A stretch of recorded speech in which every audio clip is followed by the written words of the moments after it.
Здравствуйте, мои дорогие! Сегодняшний разбор, нумерологический разбор даты рождения, который вы увидите, это разбор даты 29.05.1995 года. Дата, которую вы сейчас видите, само собой, мы все понимаем, соответствует знаку Близнецы. Знаку Близнецы. И, собственно, эта дата именно вот в таком сочетании, да, соответственно, она значит очень многое для человека, который родился под таким числом. И можно говорить сейчас о определенном сочетании карт, которые могут охарактеризовать личность, основные, может быть, черты поведения, какие-то характеристики такого человека. Давайте попробуем разобраться хотя бы вкратце, что здесь имеется в виду. По такому числу именно у близнецов можно говорить о соответствии в младших арканах карте восьмерка мечей. Сейчас я вам ее покажу, а также пажу пентаклей, тузу пентаклей и рыцаря мечей.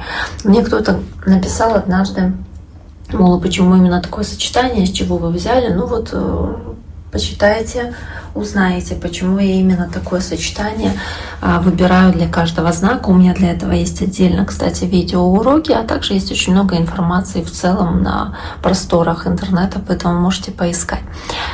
Давайте начнем с восьмерки мечей, посмотрим, как она выглядит. В целом восьмерка мечей не сильно радужно выглядит, да, она показывает такую девушку, которая находится в каких-то переживаниях, страхах, ограничениях.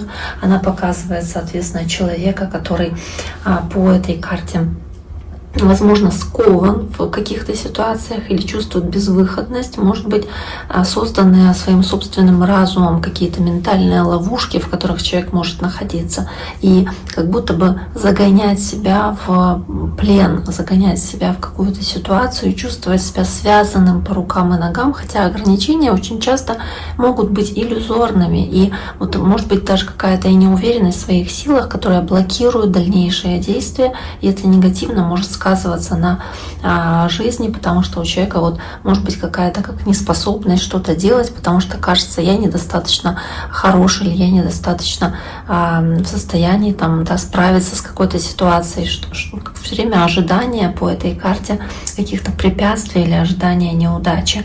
И нужно в этих картах, соответственно, то, что мы видим, ограничения, нужно их преодолеть эти внутренние страхи, научиться выходить из этих страхов, трезво смотреть на ситуацию, на проблему и в период застоя, в период каких-то пауз, остановок активно действовать и ни в коем случае не загоняться в страхе.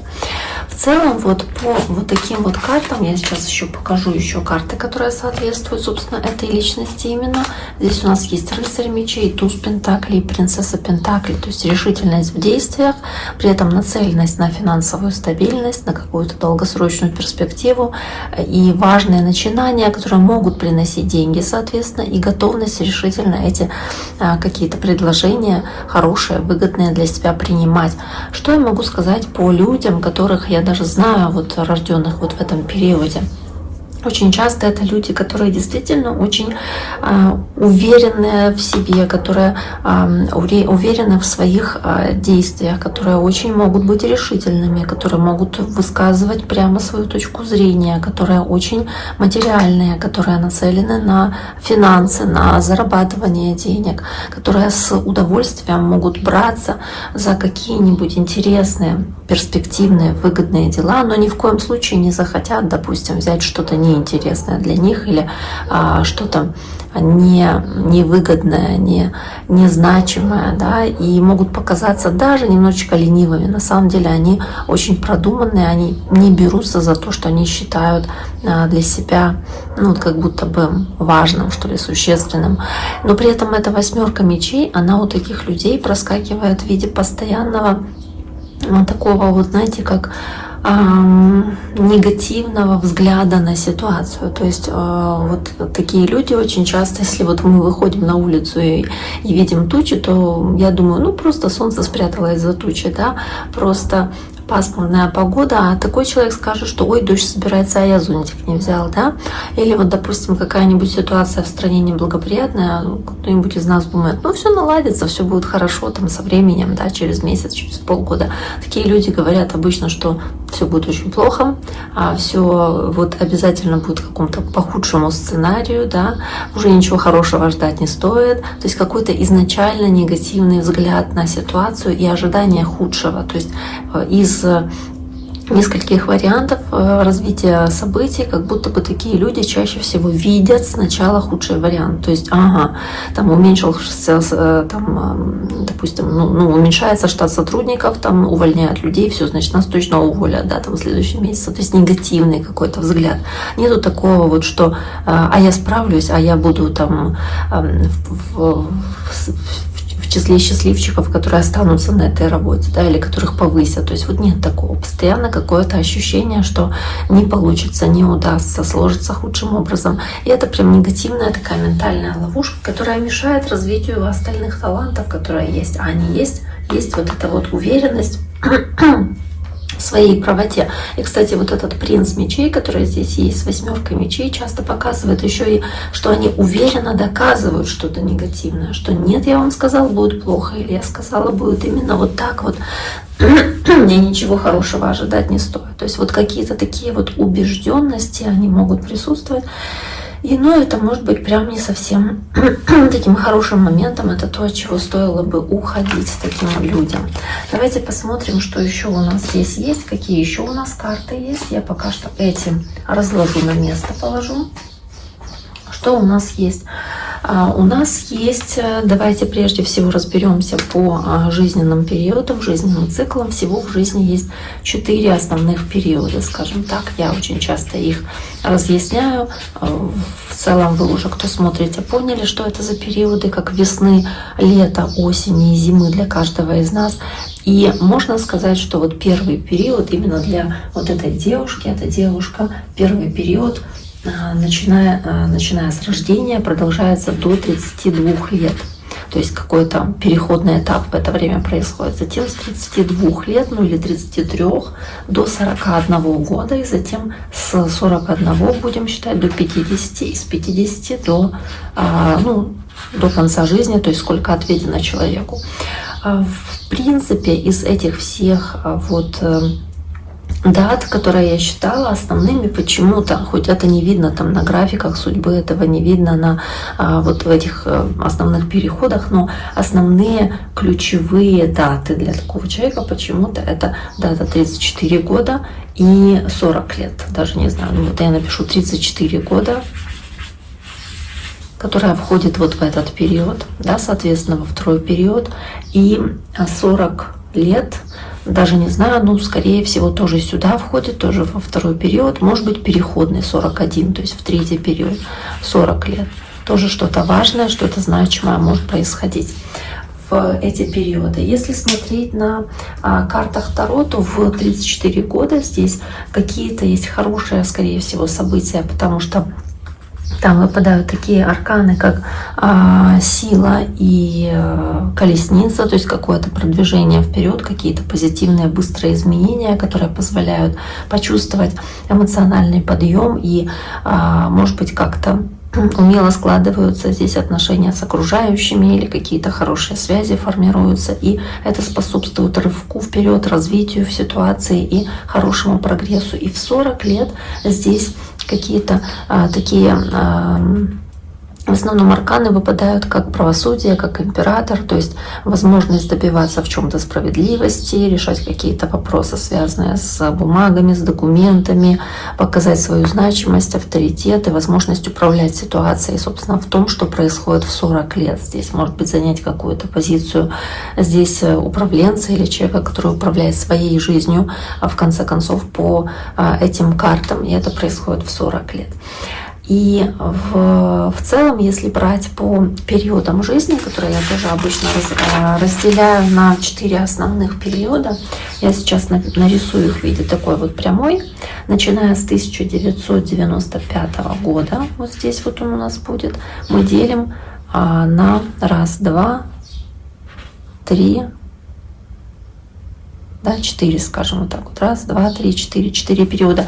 Ну вот пусть будет вот таким образом изображено оно до 2027 года, первый период, то есть это до 32 лет, затем с 32 до 41 года это до 2036 года, и затем с 2036 до 2045 года, соответственно, это до 50 лет. С 50 лет и дальше до конца жизни уже то, что, соответственно, человеку дальше отведено, но идет это все по вот этому аркану, который будет в этом периоде. И начиная с 1995 до 2027 мы здесь изобразим арканы, которые соответствуют этим периодам в виде таких судьбоносных каких-то событий, соответственно, по основным арканам, которые этим событиям соответствуют. Это эти судьбоносные события, это события, которые идут в плюсе, то есть в каком-то вот позитивном, скорее всего, сценарии, и его желательно отыгрывать в плюсе. А в минусе, то есть какие-нибудь кармические блоки, кармические якоря из прошлой жизни, которые мешают развиваться душе в этом воплощении, они будут здесь внизу, как что-то такое, что изначально дается в минусе, и это нужно перевернуть в плюс, то есть позволить своей душе вырасти, поменять негативные установки на позитивные, то есть подтянуть максимально как макушку кверху, да, к плюсу, к вот этой вот линии наверх, а плюс не опустить низко, то есть позволять плюсу быть высоко и минус подтягивать максимально к этой изолинии, скажем, к этому, потому что сильно высоко вы его тоже не сможете, но по крайней мере до вот этого уровня приблизить, да, к плюсу, то есть минимизировать минусы, негативные какие-то значения этих карт вы сможете. И вот с 1995 года до 2027 года, то есть до 32 лет, у вас в основных вот этих вот в основных периодах преобладает здесь в этот период карта башня. Сейчас будем разъяснять, что она означает, и она дополняется картой повешенной. Я ее сюда спрячу, пусть здесь выглядывает картой повешенной. Затем с 27 по 36 год здесь появляется карта звезда, которая дополняется картой отшельника. Затем с 2036 по 2045 год идет карта мир, которая дополняется картой влюбленные. С 2045 года по уже там, да, конец жизни, не знаю сколько, но в любом случае здесь хорошая карта такая идет, карта колесница, карта сила, то есть карта очень хорошая. Затем давайте посмотрим, что здесь в минусовых идет значениях, какие карты. Изначально здесь с 95 по 2027 почему-то в минусе идет карта влюбленная и дополняет ее карта верховная жрица. Затем идет карта Иерофант с 27 по 36, которая дополняется однозначно тоже карта Иерофант, то есть она идет как бы в квадрате, да, в удвоенном состоянии. И с 2036 года, то есть с 41 года жизни до конца уже жизни, идет карта Маг, которая дополняется императрицей. Здесь она идет вот в таких минусах тоже. Давайте посмотрим, что же это означает, почему именно такие карты здесь у вас выпадают, что они вам несут в эти периоды жизни. В целом можно сказать, что до 32 лет, а мы посчитали, что там в 34 года, да, во втором периоде какой-то может быть переходный этап, переходный момент, соответственно, для вас вот здесь вот важный, когда вы переходите из башни в карту звезда. Да, возможно, здесь вот в этом периоде. И потом вот здесь вот, да, когда он завершается, то есть карта звезда переходит в мир, какие-то важные ключевые события могут происходить по карте башни. Почему она выпадает у вас в первый период? Почему она здесь у вас выпадает и выпадает в плюсах, между прочим? Она говорит о том, что до периода 32 лет, возможно, у вас в жизни происходили какие-то, может быть, разочаровывающие обстоятельства или что-то связанное с разрушением, с очищением, из-за какого-то конфликта или разногласий, которые могли возникать, или каких-то ситуаций, которые были неожиданными для вас, как неожиданные изменения, и они приводили к каким-то сокрушительным переменам. И их нужно было бы в плюсе использовать в позитивном ключе, в том плане, что их нужно было использовать как способ для реформы, для строительства чего-то нового, лучшего, для строительства чего-то более подходящего для вам, в конце концов. То есть вам нужно было бы здесь свои там возможные какие-то неудачи оборачивать в позитив. То есть что-то не получилось там устроиться на какую-то работу, ну и слава богу, да, вы увидели эту ситуацию по повешенному вовремя, пересмотрели свое отношение к происходящему и сделали правильный выбор. Карта влюбленная, кстати, здесь говорит о возможности выбирать, но в минусе, который здесь у вас есть, потому что она изначально идет в минусе, это карта влюбленная, она говорит о том, что да, вы, возможно, здесь могли быть не совсем решительными в своем выборе, или могли зависеть от мнения других людей, или от суждения других людей. Может быть, могли быть втянуты в какие-то сомнительные истории или в какие-то конфликты, потому что снова-таки есть еще и верховная жрица здесь, как карта интриг, каких-то закулисных игр, возможно, если мы говорим о минусовом ее проявлении, потому что верховная жрица, которая здесь дополняет повешенного, она показывает возможность здесь даже как будто как какой-то двойственности или возможности, не знаю, двойные стандарты преследовать или жить в дисгармонии, потому что какие-то сплетни собирать или разводить какие-то ссоры, склоки. То есть какая-то чрезмерная эмоциональная чувствительность или желание ссорить окружающих себя людей ради своей выгоды, или вот какая-то чрезмерная здесь вот эмоциональная чувствительность, она здесь могла приводить к каким-то негативным вещам, соответственно.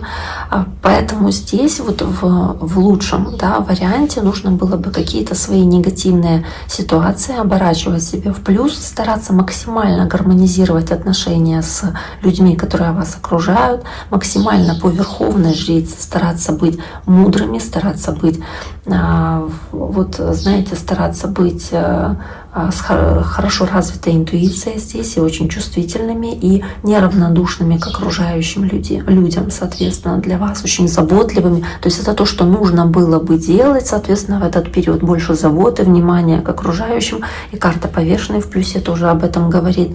И не разочаровываться, не ломаться из-за каких-то неудач. Особенно, может быть, даже и какие-то, если были неудачи здесь, какие-то, как вам казалось, катастрофичные, касающиеся отношений, когда, там, не знаю, встречались с кем-то, столкнулись с обманом, с нечестностью, с предательством. Для вас это было, там, допустим, серьезным потрясением и прям заставило зайти в тупик такой какой-то, может быть. Поэтому карта башня с повешенным. Но в любом случае вам это давалось как возможность построить что-то лучшее на месте того, что разрушалось.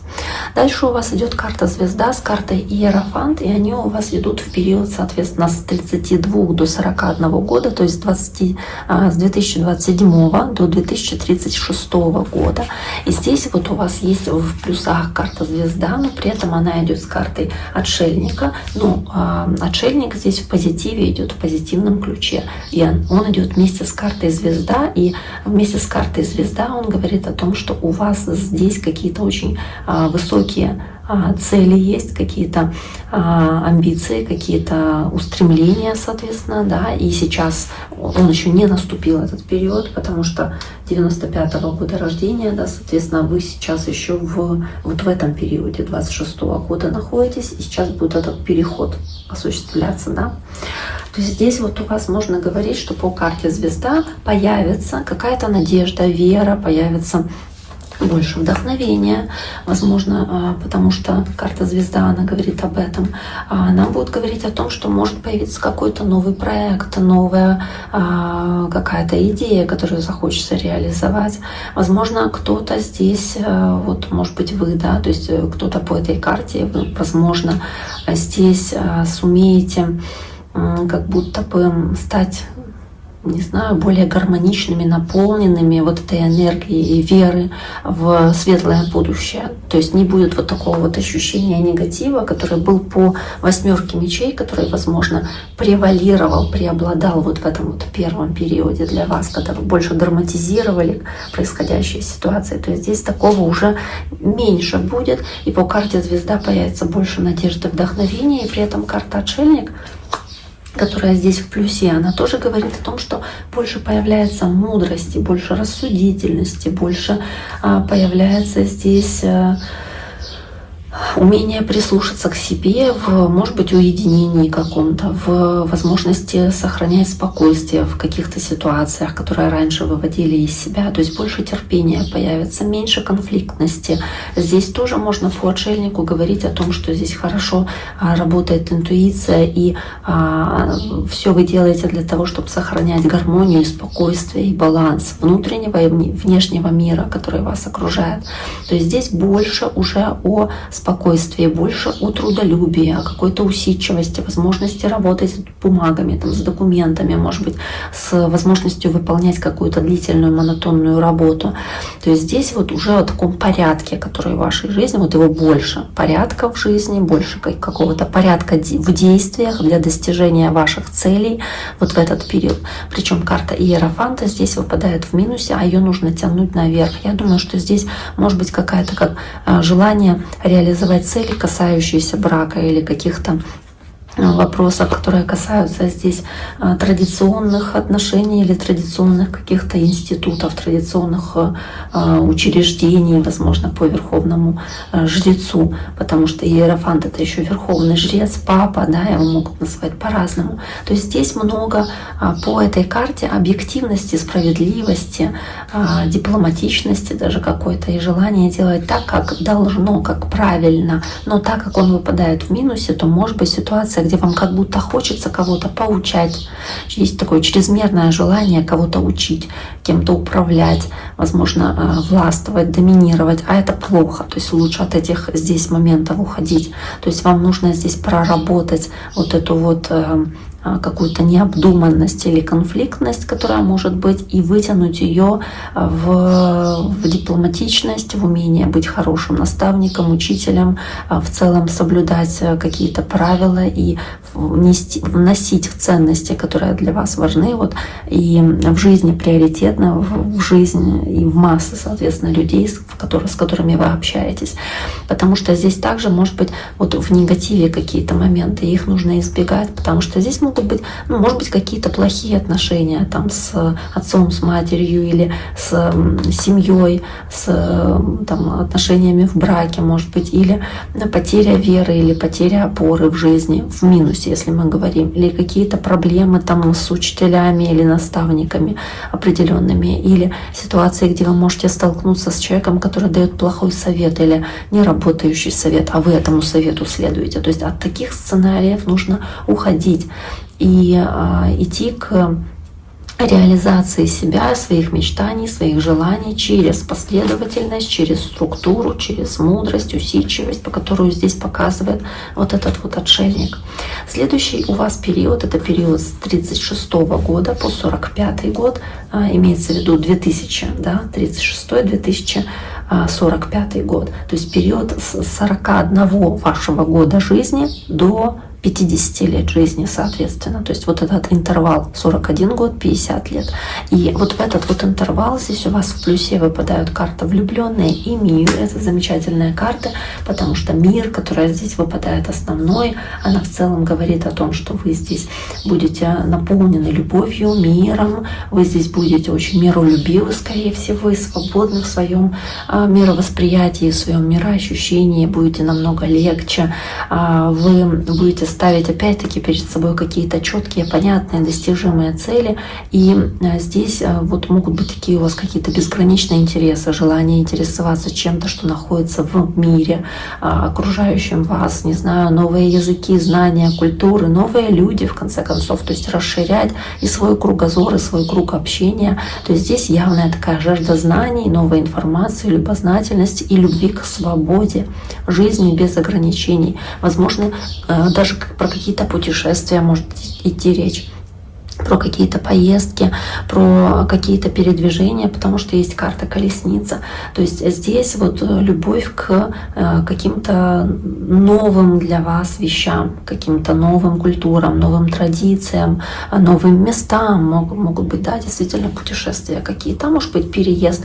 Но в любом случае вместе с картой мир, с картой влюбленные, здесь желание выстраивать гармоничные мирные отношения в паре, в союзе, желание здесь находить какие-то компромиссы, мирно договариваться о чем-то, принимать решения или делать выбор, касающийся переезда, поездки, тоже может иметь большое для вас здесь важное значение. И вместе с картой алхимика, картой императрицы, которая здесь есть в минусе, они у вас выпадают в минусе, но вы можете их переводить в плюс. В минусе алхимик или маг его называют, он, конечно же, может говорить о том, что да, вы можете начинать новые дела, вот если в минусе, как бы в перевертыше. Новые дела можете начинать, но до конца их не доводить. А совет в плюсе — доводить начатое до конца. То есть начинать и делать, стремиться к успеху, к победе, к результату. Не быть вот такими вот по магу в минусе, если не быть хитрецами и обманщиками, а быть честными, справедливыми, быть хорошими компаньонами в отношениях партнерских. То есть быть людьми, которые по алхимику, по магу, они в плюсе проявляют качество мага. То есть тянуть мага, вот эту карту, в плюс. То есть максимально стараться быть решительными, максимально быть идейными, вдохновительными, легко сходиться с людьми, опять-таки по карте влюбленная, которая есть сверху, держать свое слово, в отношениях проявлять себя подобным образом, показывать свою независимость, может быть, свою значимость, в конце концов, и быть таким хорошим лидером, быть хорошим таким дипломатичным человеком, который здесь хорошие связи устанавливает. И по большому счету маг — это человек с большими ресурсами, большими возможностями, опытом, знаниями, которые уже будут. И после 2036 года это уже достаточно такой уже более серьезный возраст, да, то есть после, скажем, 41 года, то есть такой уже зрелый возраст, когда действительно много есть опыта, знаний уже прожитого, и уже ввиду вот этих вот лет прожитых вы уже, соответственно, выстраиваете свою жизнь таким образом, то есть в плюс тянете этого мага. И карта императрицы, карта материнства, карта хозяйственности, карта женственности, она здесь, да, у вас стоит в минусе, и нужно быть осторожнее, потому что в минусе она может показывать чрезмерную какую-то любовь к себе, чрезмерное какое-то, знаете, как проявление повышенного там требования внимания к себе или желание раздувать какие-то скандалы, истерики, какие-то претензии кому-то выдвигать, то есть быть нерадивой хозяйкой, скажем, не реализоваться как женщина или не реализовать женские роли, или чересчур быть, допустим, зависимыми от моды, от покупок, от внешнего вида по этой императрице, или гнаться за статусом, или там что-то делать там чрезмерное с своей внешностью, да, потому что вот хочется казаться лучше, чем есть, то есть зацикленными быть на своих там внешних данных, допустим, или потерять интересы какие-то, творческие интересы или желание развиваться, расти. Это в минусе. А в плюсе нужно тянуть в плюс вот эти вот карты, то есть максимально показывать себя в плюсе, как человек, который готов расти, развиваться, использовать свои ресурсы по максимуму. И по карте императрицы, которую нужно тянуть в плюс, показывать темпераментность, сексуальность, показывать, что вы любите комфорт и в быту, и в общении, и, собственно, и подтягивать таких людей в свое окружение, и соответствовать таким людям по карте императрица, тоже подтягивать себя к такому вот образу жизни. И если уже и любить там, допустим, хорошую комфортную обстановку, то и хорошей хозяйкой быть, любить хорошую еду, уметь, значит, готовить хорошо. То есть вот как будто соответствовать тому, что вы хотите в своей жизни, и олицетворять своими вот действиями, своими вот поступками, притягивать плодородие, притягивать земные блага, дом, семью, детей, уют в семью и вот все, что с этим связано. То есть быть такой мудрой женщиной с деловой хваткой, возможно, и человеком, который готов к каким-то значимым переменам и хорошим рывкам вперед благодаря, опять-таки, своей настойчивости. И по карте мир, решительности, и по колеснице, которая есть с 45-го года до конца жизни, соответственно, тоже карта силы и карта колесница. То есть возможность, я уже говорила, каких-то даже перемещений, возможно, в плюсе, если говорить.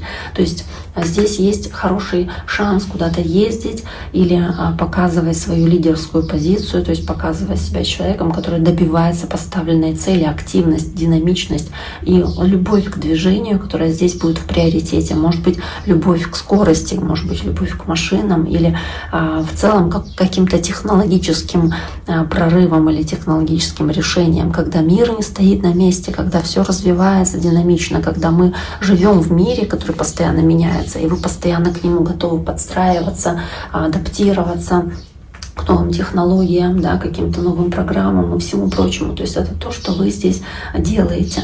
Как не любить однообразие и рутину, а постоянно что-то менять, и для вас это будет позитивными изменениями. Также ставить перед собой высокие цели, достигать их, быстро реагировать в каких-то ситуациях, когда нужно быстро действовать, да, не тормозить. Вы прям вот будете очень динамичны и будете быстро принимать эффективные решения, потому что, опять-таки, здесь дополняется все карта сила, а сила — это уверенность в своих силах, уверенность в своих возможностях.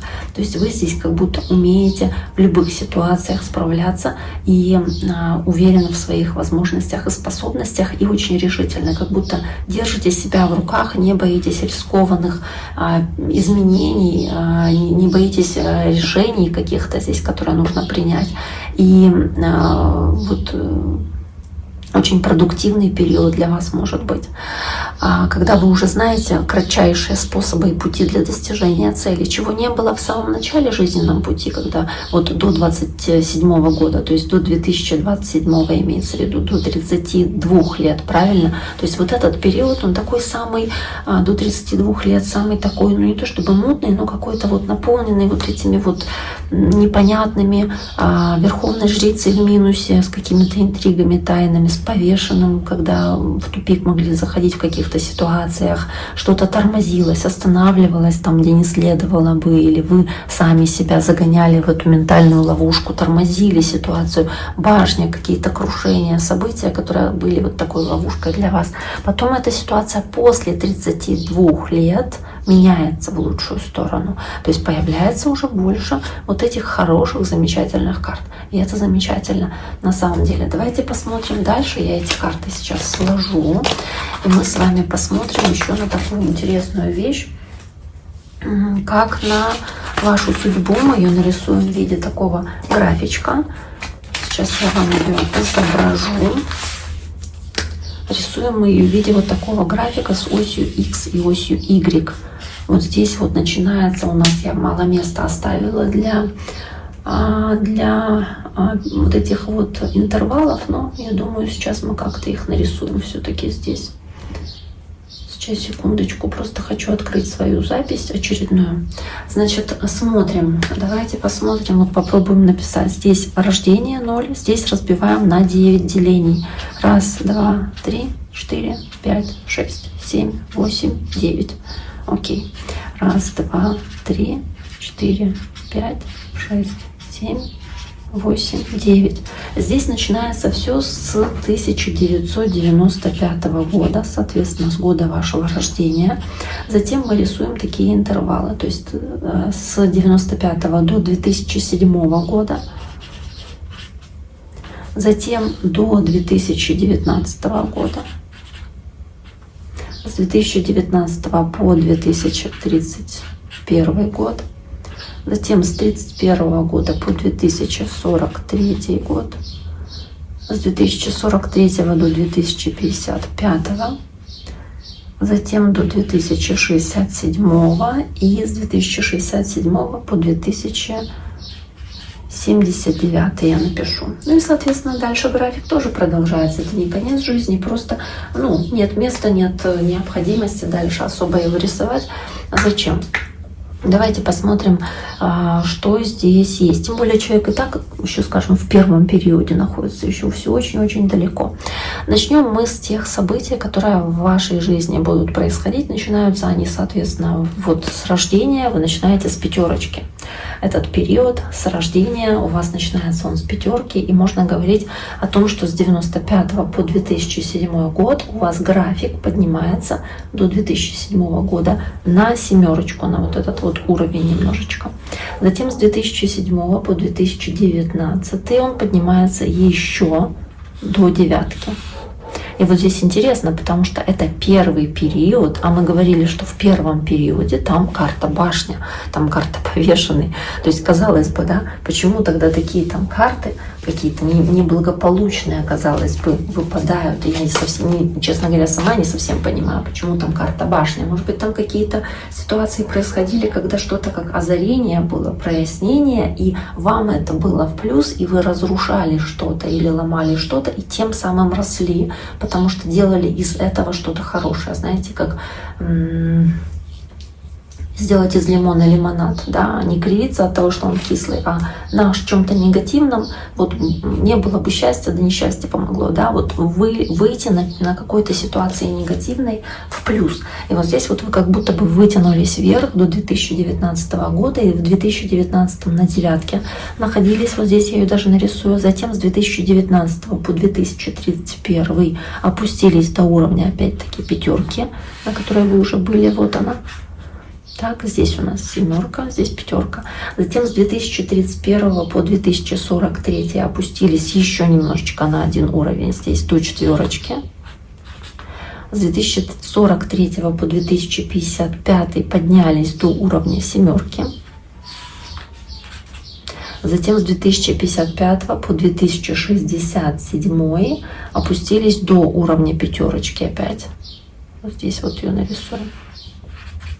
И дальше у вас она здесь сохраняется и до 79 года тоже, до уровня пятерочки. Давайте посмотрим, что есть по проявлению вашей силы воли, характера и всего прочего на протяжении всей жизни. Можно говорить, что начинается этот график тоже с пятерки, я нарисую его красным цветом. Затем в 2007 год он поднимается до уровня восьмерки, то есть немножечко выше, чем вот этот график вашей привычной, да, не то чтобы привычной даже, а именно судьбы и судьбоносных каких-то событий. Затем с 2007 по 2019 график идет до уровня восьмерки. Вот здесь вот так. Сейчас, секундочку, здесь восьмерка, а здесь что-то я чуть-чуть вас путаю. Не так, да? 2007 я просто не туда посмотрела. Я же смотрю, что-то не то. С 2007 по 2019 до уровня единицы. Вот он, наоборот, он опускается. Вот, до уровня единицы. Затем с 2019 по 2031 поднимается до пятерки. Здесь он пересекается с ней. Вот здесь вот пересечение есть. Затем с 2031 по 2043 до уровня четверки. То есть здесь он совпадает. Да, этот график с этим графиком. Из 2043 по 2055, соответственно, опускается до двоечки. Вот здесь вот. Из 2055 по 2067 поднимается на уровень пятерки. Здесь он тоже совпадает. Дальше продолжается тоже с совпадением этого графика. Что здесь можно в целом по этому всему сказать? Сейчас, секундочку, я хочу посмотреть, открыть одну страничку.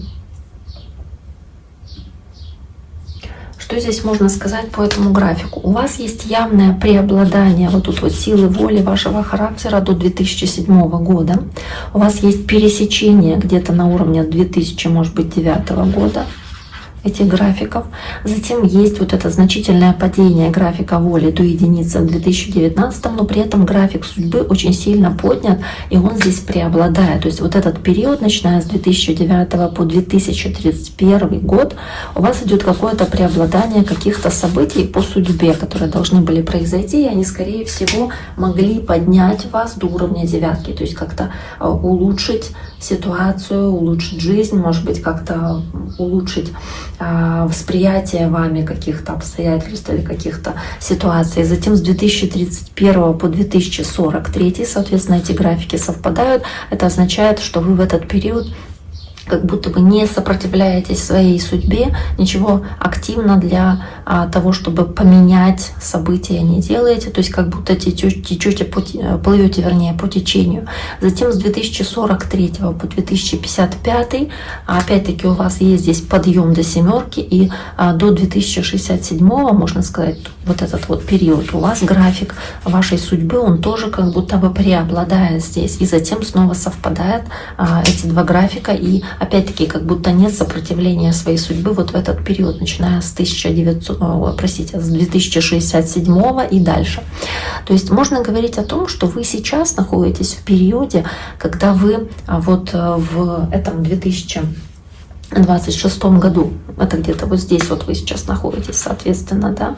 То есть можно говорить о том, что вот вы в этом периоде сейчас принимаете какие-то активные действия, какие-то усилия, чтобы, да, проявление силы, воли, характера, потому что, может быть, по судьбе какие-то события, ну, не так легко даются, потому что график вот этой судьбы, он сейчас у вас как будто опускается, падает, то есть не все вам на руку происходит, не все дается легко, абсолютно, то есть здесь не так все просто, и, может быть, как это было, к примеру, с 2007 по 2019, когда как будто судьба благоволела или какие-то события могли поднимать вас наверх, выше и выше.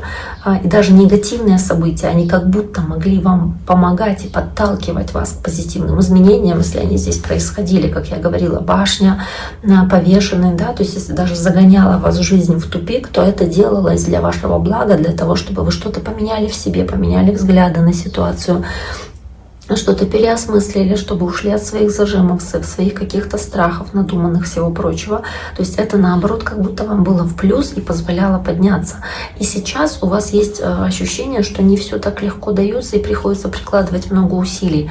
И до 2031 года именно так и происходит. А потом вы как будто бы уже не сопротивляетесь происходящему, вы спокойно плывете по течению. Это и неплохо, и нехорошо. Ну просто вот, да, больше расслабленности, больше спокойствия, доверия Вселенной, доверия в себе. И до 2043 года, соответственно, вы идете по вот этому, по этому сценарию, сейчас, секундочку. То есть с 31 по 43 год, это получается у нас второй период, да, который захватывает еще третий период. То есть там у нас были хорошие карты, насколько я помню, да, там была карта звезда, там была карта мир, то есть тут хорошие карты, какие-то цели, планы, которые реализуются, может быть, даже не прикладывая особых усилий, но они у вас получаются. И затем с 2043 года, то есть период, вот этот третий период, соответственно, период, когда у вас была карта мир, когда у вас была дальше карта колесница, карта влюбленная, да, то есть хорошие союзы, хорошие партнерские отношения и все прочее. Вот здесь вот тоже у вас ситуация здесь поднимает как будто бы наверх, и вам не нужно прикладывать много усилий для этого успеха, который у вас будет тоже в 2055 году. Но так как это не происходит как по щелчку пальца в один момент, то, соответственно, да, это не раз и в 2055 семерка это, а постепенно вы к этому идете, начиная с 2043 какой-то будет подъем. А сейчас вот есть, соответственно, вот такое как ощущение, что не все так легко дается. Если говорить сейчас, секундочку. Если говорить о пересечении этих графиков, то вот в 2009 году, да, когда есть вот это пересечение здесь происходили какие-то события, которые, возможно, были для вас связаны с какими-то, не знаю, сейчас, секунду, с какими-нибудь, там карта Иерофанта, просто пытаюсь найти ее и не могу найти в старших арканах, это же нужно ее еще как-то найти ее. В общем-то, это карта, которая показывает ваше желание здесь следовать каким-то наставлениям, советам или прислушиваться к какому-нибудь человеку. Может быть, для вас важны здесь были семья или родители, 2009 год. То есть по карте Иерофанта что-то связанное с традициями, с семьей или с обучением. Вот какие-то такие важные для вас здесь вещи по Иерофанту. Вот он, по сути, да, но мало что говорит на этой карте, не особо ее показывает. Вот это 2009 год, карта Иерофанта, то есть 5-й аркан, а потом после него, соответственно, вот здесь вот, когда идет подъем графика судьбы, Пятый аркан после него идет. Это как путь дурака. Он начинается с нуля и дальше продолжается до 21-го аркана. То есть можно говорить, и все идет по порядку с небольшими исключениями. Там нужно считать каждый год отдельно. Но если грубо говоря, то с пятерки дальше идет шестерка. То есть это отношения, это связи, это умение строить отношения правильно. Дальше семерка, это колесница, это прогресс, это движение вверх тоже. Это восьмерка, это справедливость, это дальше девятка. Это какая-то уже мудрость, усидчивость, умение строить планы и достигать их, планомерно к ним идти. Десятка, тут где-то тоже колесо фортуны было. А здесь была карта сила, здесь была карта повешенная, умение посмотреть на ситуацию в другом ключе, в другом совсем ракурсе. И вы так постепенно вот шли от этого иерофанта наверх, поднимались и дошли до вот этого уровня девятки. И девятка в 2019 году, то есть вот этот максимум, который был в 24 года у вас, он у вас дополняется картой влюбленные. То есть здесь у вас, я сейчас попытаюсь ее найти, здесь какой-то важный мог быть союз или могла быть какая-то важная ситуация, связанная с выбором. Вот как будто важное решение, которое нужно было принять, или важные отношения, которые на вас оказали серьезное влияние. Это было в 2009 году приблизительно, опять-таки. То есть это в районе 24, может быть, лет, или какое-то важное решение, которое повлияло на дальнейший ход событий. И дальше вы идете, опять-таки, по этому пути. Там шестерка идет дальше, семерка, восьмерка, дальше так же само опускается этот график, но с теми же арканами. И вот сейчас вы находитесь на вот этом, скажем, уровне, но спускаетесь до 2031 года, когда вы придете к какому-то обнулению ситуации, то есть обнуление, взгляд на ситуацию как на что-то вот совершенно, знаете, как начать путь сначала, с нового чего-то, или посмотреть на вещи намного легче, проще, перестать сопротивляться судьбе по карте Шут и быть намного вот как-то открытием, может быть, людям, открытие Вселенной, событиям, которые с вами происходят. И здесь как будто новое начало этого пути дурака начинается с 2031, и вот тут вот оно дальше идет с совпадением этих графиков. В 2043 году, когда есть подъем этого графика, да, наверх, синенького, который мы нарисовали, то здесь он идет, начиная с карты императрицы. То есть здесь можно говорить о том, что здесь появляется еще больше какой-то женственности, может быть, внимания к себе или желание больше уделять внимание там своей семье, своим близким, там проявлять больше своей женской сущности, женской натуры. То есть я не нашла сейчас карту императрица, но карта королева кубков под рукой, да, она очень хорошо передает чувственность, эмоциональность этой императрицы, но также еще и ее практичность. Вот я нашла эту императрицу, здесь она беременная изображена. То есть возможность дарить жизнь, развивать что-то, взращивать, да, и там же карта мира у вас была где-то в том периоде, то есть здесь вот мир, колесница, да, то есть какие-то хорошие события, связанные с ростом, с прогрессом, с развитием.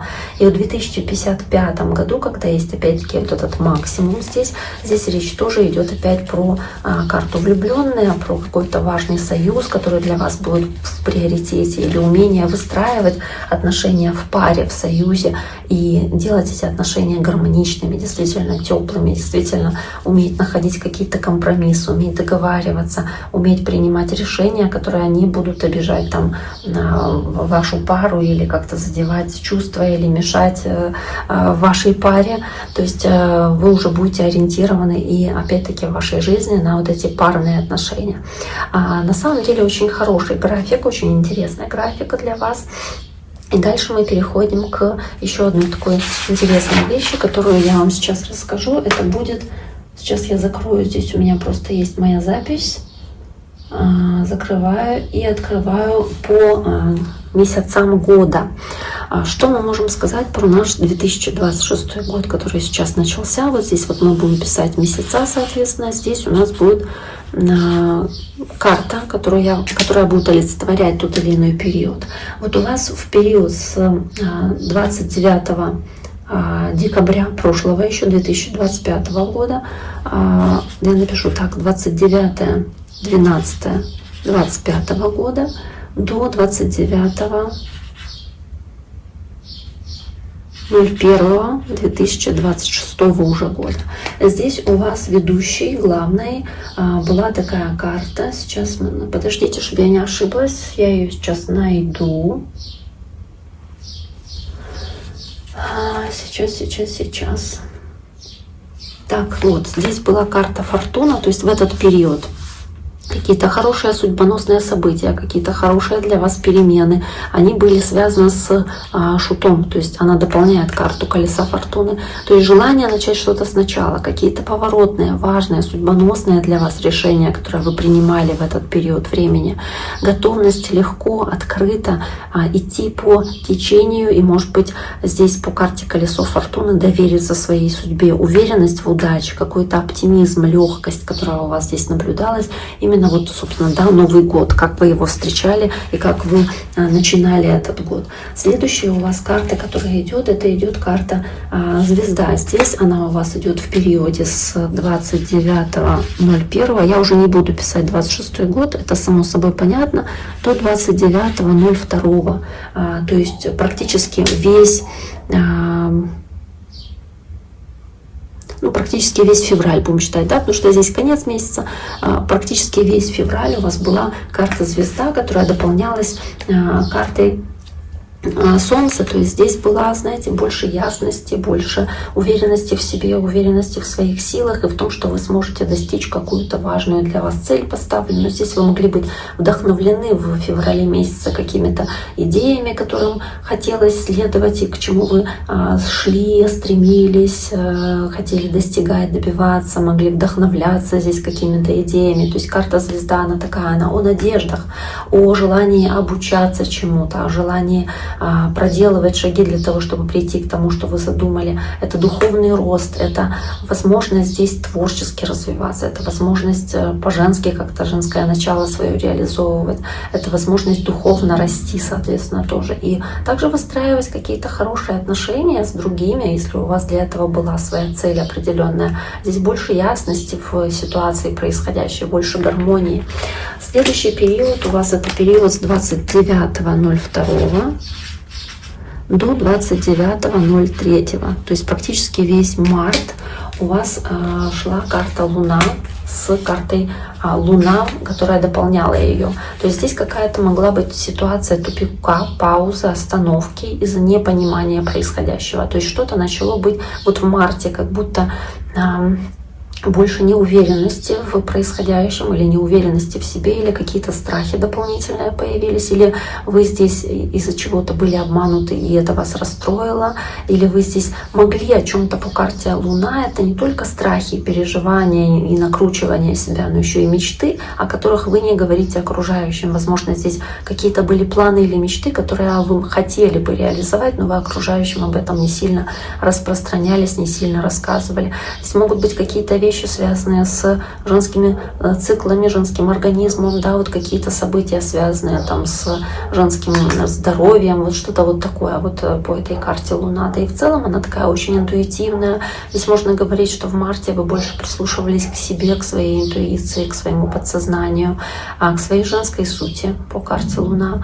Карта на самом деле очень интересная. Может быть, вы здесь хотели кого-то обмануть в чем-то или сталкивались, правда, с каким-то недоверием или к окружающим или к ситуации какой-то, может быть, с обманом сталкивались, я уже об этом говорила. То есть что-то могло быть скрыто, неясно, не точно, вы в чем-то могли сомневаться. Следующая карта у вас, соответственно, следующий период, это с 29.03 по 29.04, то есть практически весь апрель. Это у вас карта Солнца, которая дополнялась картой смерть. И вот здесь вот интересно, потому что карта Солнца, которая дополнялась картой смерти, она показывала, что в чем-то пришла ясность и понимание, что что-то нужно, возможно, завершить или прекратить. То есть пришла ясность или счастье, осознание радости, счастья, процветания, потому что что-то закончилось, какой-то этап завершился, или что-то в вас поменялось, или что-то трансформировалось, но это хорошо, это вам как будто бы во благо было, и это вызвало много у вас радости, оптимизма, счастья, или принесло ясность в вашу жизнь. То есть на самом деле это хорошо, да, несмотря на то, что дополняла ее карта смерть. Основная карта Солнца там. Дальше с 29.04 24 по 29.05, то есть практически весь май, у вас идет карта страшного суда, вот она, которая дополняется картой умеренность. И карта страшный суд — это по большому счету какие-то важные вопросы, связанные с выбором, принятием решений, но при этом по умеренности вы старались сохранять баланс, равновесие. Если вы сталкивались с каким-то суждением, осуждением, то вы хотели найти компромиссы, хотели договориться, найти золотую середину. Здесь лед и пламя такое изображено на умеренности. То есть вам важна была гармония и баланс, вам важно было сохранять, может быть, какие-то дружеские отношения с кем-то. Возможно, здесь речь шла о том, что к вам в жизнь что-то возвращалось из прошлого, забытое что-то из прошлого, или какие-то ситуации, которые как будто воскресали, восстанавливались в вашей жизни, или вы где-то бывали, где вы раньше были, и сейчас снова там туда ехали, к примеру, вот как напоминали себе о чем-то из прошлого, потому что страшный суд — это как возродить, вернуть что-то, что было раньше в вашей жизни и появилось опять-таки в мае. Вот она, карта страшный суд. Также, я говорила уже, важный выбор, который вы могли делать. И в целом карта страшный суд — это карта успеха и ощущение, опять-таки, баланса, гармонии, потому что этот успех у вас здесь присутствовал. А если даже возникали какие-то осуждающие ситуации, когда кто-то вам напоминал какие-то былые ошибки или что-то вот в таком духе, то вы старались находить компромиссы и как-то договариваться. Здесь, скорее всего, так, потому что карта умеренность, добавочная карта. Дальше с 29.05 по 29.06, соответственно, практически весь июнь у вас здесь выпадала карта смерть и карта мир, то есть возможность что-то завершить. В июне месяце что-то завершается. Может быть, совершилась, не знаю, там ситуация какая-то связанная с работой, вы ушли в отпуск, к примеру, и карта мир, поехали в путешествие. Или у вас что-то завершилось, но завершилось во благо, опять-таки, потому что так нужно было, и это позволяет вам трансформироваться, измениться, возродиться, восстановить силы, восстановить свои ресурсы по карте смерть и начать новый этап, новый период, потому что что-то старое завершается, и начинается новый цикл, как будто бы для вас. Это происходит в июне месяце, который уже произошел, скажем, да, потому что он уже прошел этот месяц. Сейчас у нас июль.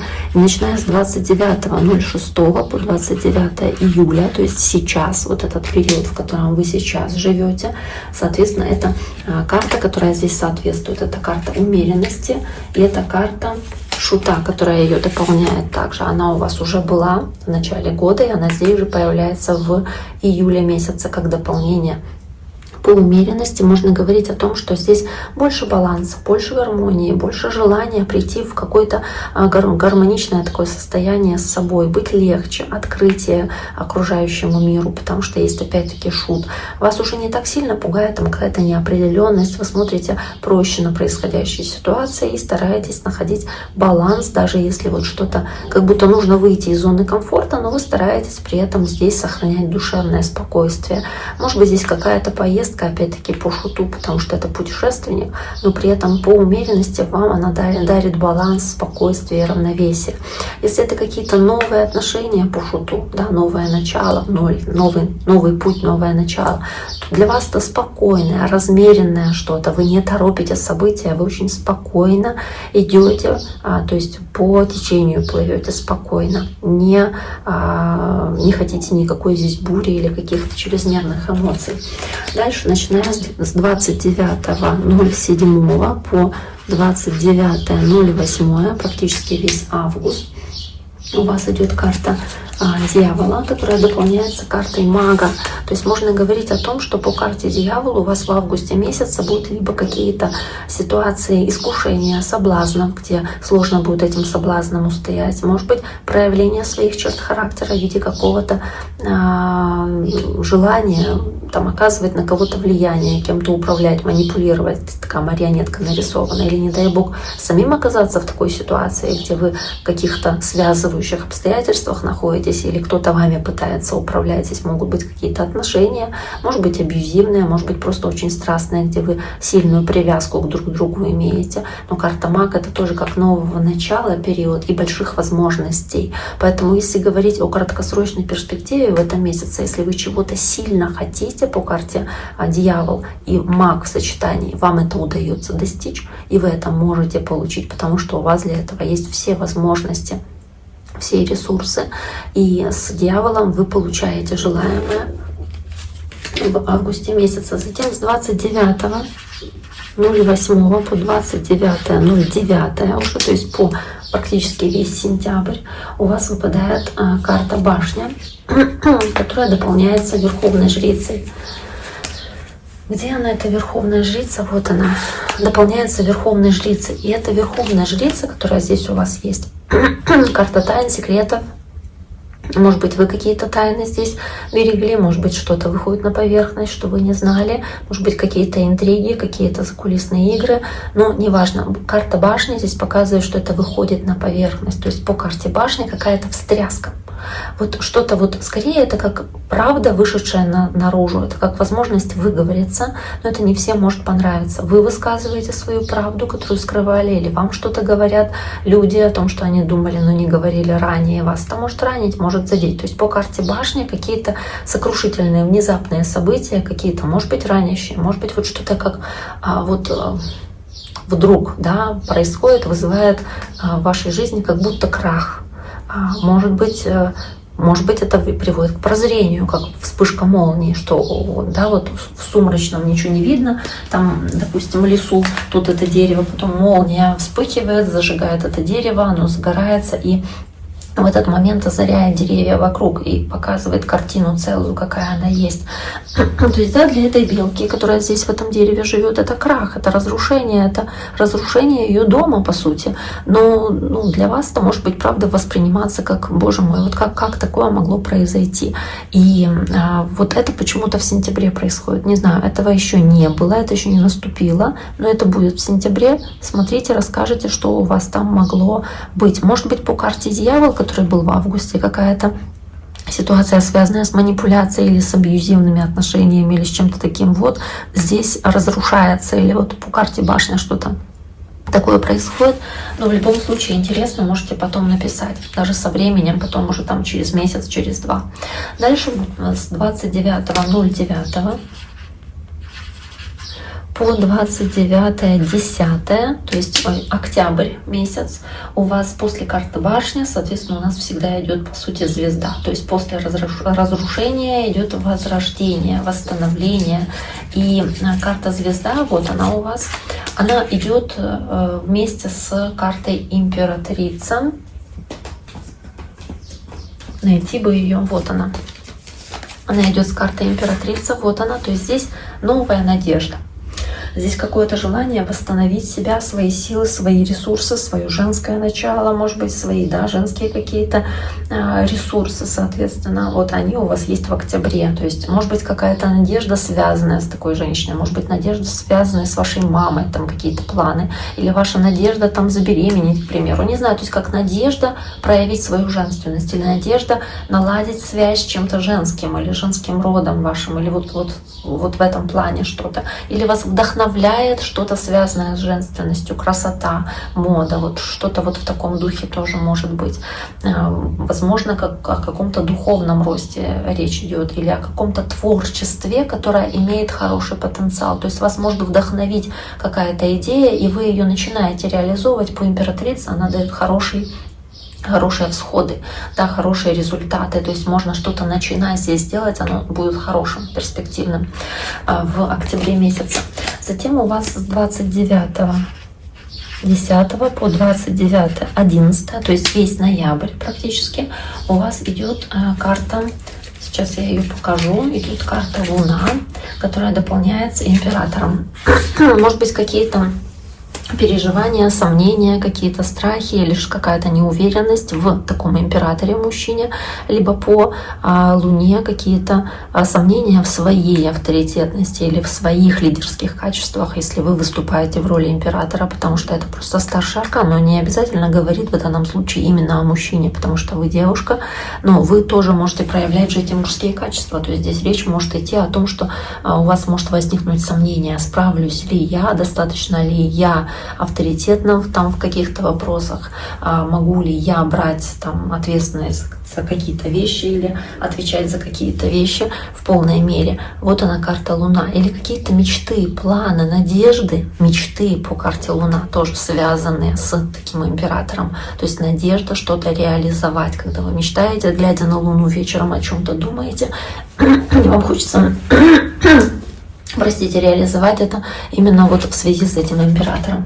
Следующая у вас карта и следующий период, это, соответственно, с 29.11 по 29.12. То есть мы подходим по чуть-чуть к следующему Новому году.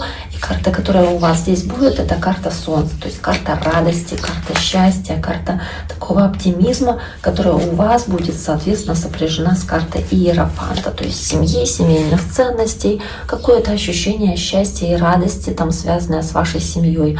Или с радостью от тех отношений, в которых вы находитесь, ясное видение ситуации, происходящей там вокруг вас, в вашей семье, допустим, или ощущение в целом счастья, потому что что-то хорошее происходит там в вашей семье, может, какие-то праздники или какие-то позитивные такие события, которые вас здесь очень сильно радуют, тоже вдохновляют по карте Солнца. То есть это тепло, которое вы получаете от своей семьи или от того, что вы следуете традициям, делаете так, как ожидают от вас окружающие, потому что так принято.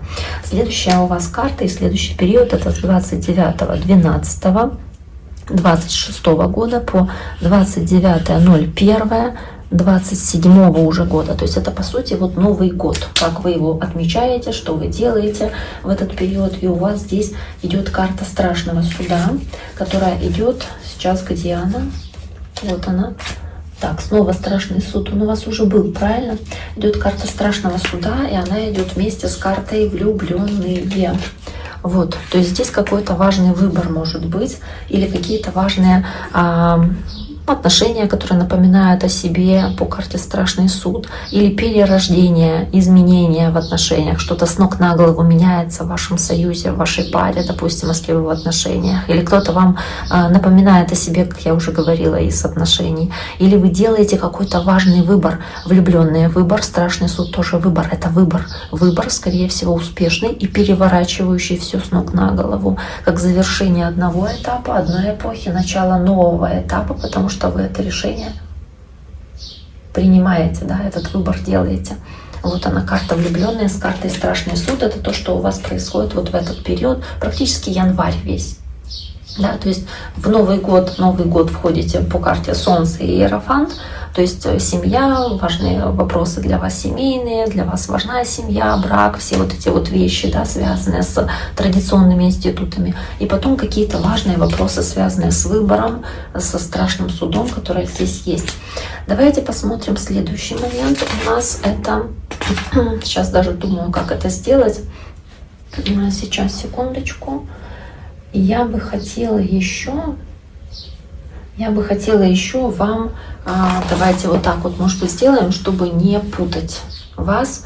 Вот я так переверну и напишу, я не для всех это делаю, для вас просто очень коротко напишу вот с 20.07.26 года, да, по 26.07.26 года. То есть это следующая неделя. Какие ведущие арканы у вас будут, какие главные арканы будут, и на что нужно будет обращать вам внимание по этим арканам.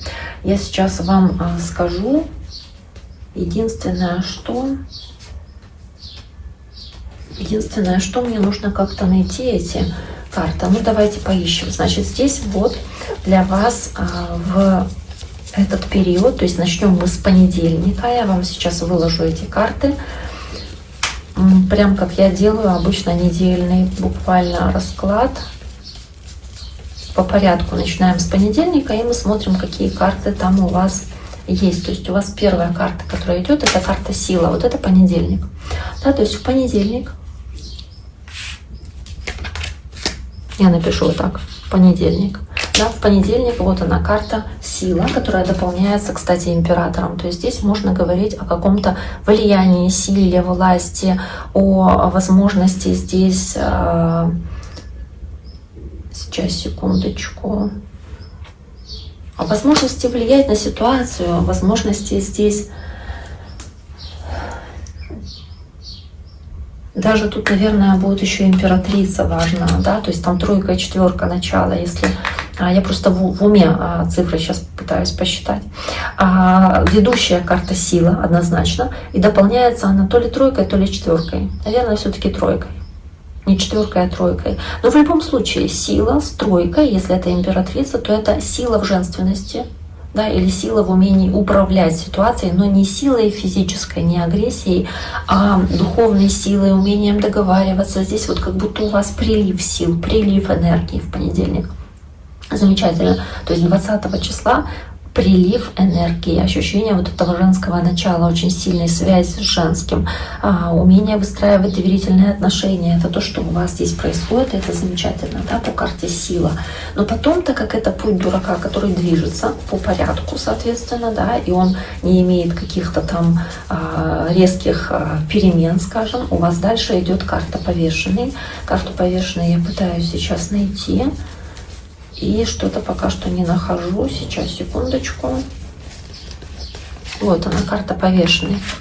То есть во вторник у вас появляется карта повешенной. Она скорее вот уже все-таки связана, если считать, дополняется карта императора. То есть другой взгляд на ситуацию, которой вы управляете, или на человека по карте император, соответствующего этому императору. Какая-то тупиковая ситуация, которая здесь происходит, какая-то остановка или пауза, с которой вы сталкиваетесь, соответственно. И для вас это будет определенным уроком, из которого вы сможете определенные выводы, соответственно, вынести. Причем дальше у вас идет в среду идет карта смерть. Да, это не говорит о чем-то трагичном ни в коем случае, но это говорит о важных изменениях, которые могут у вас произойти, о том, что может что-то поменяться резко, может быть, вы что-то выбрасываете, что-то ломается, или вам нужно резко поменять свои планы, или нужно расстаться с чем-то ненужным, или преобразиться и начать новый период, или что-то поменять в себе, или вот по карте смерть как будто что-то ненужное уходит для того, чтобы дать место чему-то нужному для вас по карте смерть. И вы от чего-то хотите освободиться. Возможность от чего-то отказаться, освободиться или вынужденно уйти от чего-то, даже если вам этого не хочется. Это как завершение одного цикла, который вы проходите. Может быть, не совсем комфортно, но в любом случае это необходимо. Вот она, карта смерти. В бытовом понимании, то есть мы говорим о неделе, да, мы не говорим о каких-то глобальных ситуациях, но в бытовом понимании это может быть прямо, ну реально, планы поменялись, нужно от чего-то отказаться. Там собирались встретиться с подругой, и вы отказались от этой встречи, потому что поменялись планы. Все это тоже карта смерти. Поменять, отказаться от планов, которые были задуманы.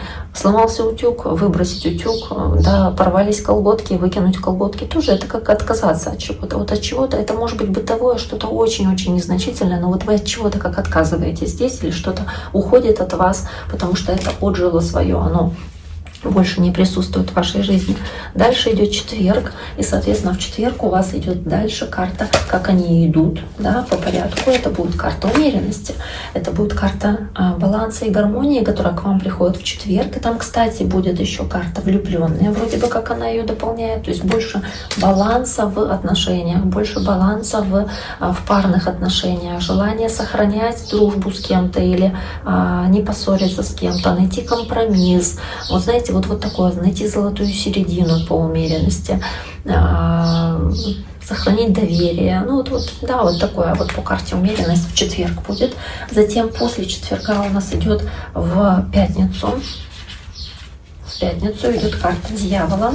Карта дьявола — это карта соблазнов, искушений, каких-то стремлений, которые хочется реализовать. Возможно, в пятницу это будет происходить, или будут какие-то связывающие вас ситуации или дела, которые тут тоже могут дать знать о себе. То есть, может быть, какие-то проявления страсти и эмоций в отношениях. Может быть, по карте дьявол кто-то проявляет негативные черты характера здесь в отношении вас, или вы проявляете такие какие-то дьявольские, да, негативные черты, там с кем-то можете поссориться или высказать резко чересчур свою точку зрения, либо вы не можете себе отказать там от какой-то покупки чего-то, а потом об этом пожалеете. То есть вот как желание что-то заполучить любой ценой, не думая об этом, даже не думая о последствиях, или сильная привязанность к чему-то, влечение к чему-то, или как вот здесь цепями скована связанность с чем-то по карте дьявол.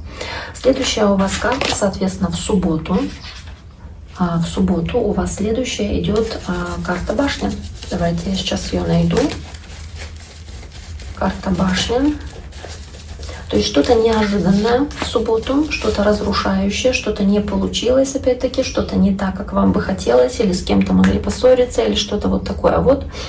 Может быть, в бытовом понимании просто тоже какая-то мелочь, что-то могло тоже как сломаться или планы не сложиться, но вот это происходит в субботу, да, то есть какие-то такие вот ситуации в вашей жизни. И затем в воскресенье у вас здесь следующая карта, которая будет, это карта, там перескок идет по цифрам, и это будет карта правосудия. То есть здесь не идет по порядку. В воскресенье идет карта правосудия, то есть восстановление справедливости, желание отстоять свои интересы, свои права, желание доказать, что вы правы в конце концов.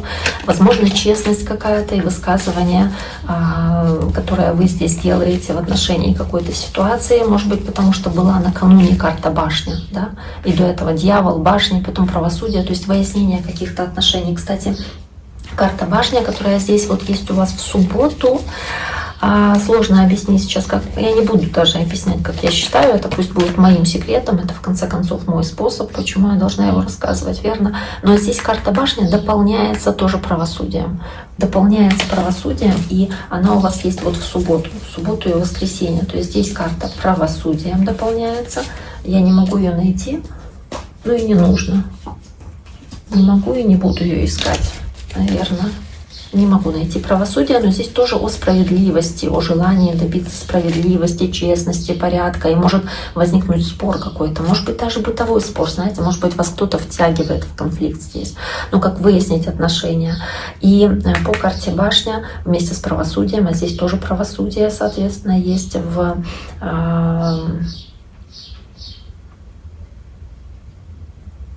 Пытаюсь вспомнить, что здесь будет, если посчитать. По-моему, Верховная Жрица, хотя я не уверена. То есть здесь опять-таки, ну да, попытка разобраться в правоте в чьей-то или в какой-то спорной ситуации, которая у вас возникает в выходные, по-любому получается. Итак, давайте посмотрим дальше. Мы недельный наш этот такой краткий обзор старших именно арканов совершаем. Давайте посмотрим дальше еще один нюанс, буквально небольшой, касающийся вашей матрицы. Я обычно матрицу не рассматриваю слишком детально, как бы в этом нет такой прям необходимости. Здесь все-таки у меня основной разбор именно больше в картах как таковых, но давайте посмотрим, сделаем все-таки еще краткий чисто обзор. Здесь такого понятия, как кармический хвост, который есть в любой матрице. У вас этот кармический хвост состоит из таких арканов, как 22, 7, 3. Что это за аркан? 22 аркан — это аркан шута. Да, то есть это аркан 7 — это колесница. Давайте я вам сейчас их найду, чтобы было наглядно и чтобы было понятно. 22 — это шут. Вот он. И 3 — это императрица. Это карта женщины, женственности. Это карта всего женского, женской сути. Да? Вот она, императрица. И вот такое сочетание, оно называется в целом именно в нумерологии, если рассматривать, называется узник или возврат свободы. То есть такое сочетание 3, 7, 22 или 22, 7, 3, неважно в каком, собственно, порядке оно здесь читается, но смысл остается одним и том же. Он говорит о том, что в прошлом воплощении ваша душа, да, то есть что такое кармический хвост? Это какие-то программы из прошлого, даже не просто программа, это как ключевая, базовая, основная программа, которая идет в минусе в этом воплощении. То есть в этом воплощении по-любому она минус, а ее нужно вытягивать в плюс. То есть для того, чтобы душа росла, развивалась, менялась в лучшую сторону и в следующем воплощении уже не проживала эти ошибки, которые были в этом. Ей нужно дать эту возможность, каким образом поменять этот кармический хвост, да, изменить эту ошибку прошлого, потому что в прошлом воплощении душа могла быть в каких-то условиях ограничений, когда свобода была ограничена, может быть, в физическом плане, там, заключение в тюрьму, ну, конечно, но это так вот, да, образно, или какая-то болезнь, которая мешала передвижению или сковывала жизнь, да, не давала жить на полную, и человек как будто бы привык к тому, что нет вот этого развития, нет возможности двигаться в ситуации, потому что вот вы видите колесницу, думаете, почему колесница — это же движение, но кармический хвост, он в минусе. То есть это такой хороший минус, такой прям существенный минус, который идет в минусе, а в минусе это перевернутая ситуация. Перевернутая это вот такая, то есть шут, это легкость, открытость, а ее не было. То есть это не легкость, это закрытость, это нежелание рисковать, это нежелание шагать в новое, это зацикленность на старом, на каких-то убеждениях старых. Колесница — это движение вперед, а ее тут не было. Это как отсутствие движения, это остановка, это нежелание куда-то ехать, нежелание меняться, нежелание развиваться, это нежелание что-то вообще делать. И императрица во всей своей женственности и росте и развитии, она говорит об отсутствии роста и развития. То есть нежелание вкладываться в что-то, нежелание, чтобы что-то росло, развивалось, нежелание, может быть, нежелание, там, не знаю, заводить семью или нежелание начинать какие-то дела, которые будут иметь рост и развитие, потому что, ну вот, неверие в их успешность или результативность. То есть отсутствие движения, отсутствие роста, отсутствие потенциала для развития, да, для чего-то нового. Почему? Потому что человек чувствовал себя, вы в частности, да, в прошлом воплощении узником, что я не могу сделать шаг в неизвестное. Я как будто вот в закрытой этой ситуации нахожусь, как в ракушке. И мы тут снова вспоминаем вот эту вот карту, которую я вам уже показывала. Вот оно, по сути, оно очень хорошо характеризует вот этого узника. Узник, вы сами себе создали ментальную такую вот ловушку в прошлом воплощении. Сейчас ее тоже как будто бы расхлебываете, когда вы чувствуете, что почему-то вы как будто бы не можете вот в этом воплощении, которое у вас есть сейчас, возможно, чувствуете какие-то ограничения, и для того, чтобы преодолеть, соответственно, вот эти вот ограничивающие для вас ситуации, потому что вот у вас может быть какая-то, знаете, ситуация, где вы находитесь тоже в ограничениях. Может быть, здесь вы должны, не знаю, пройти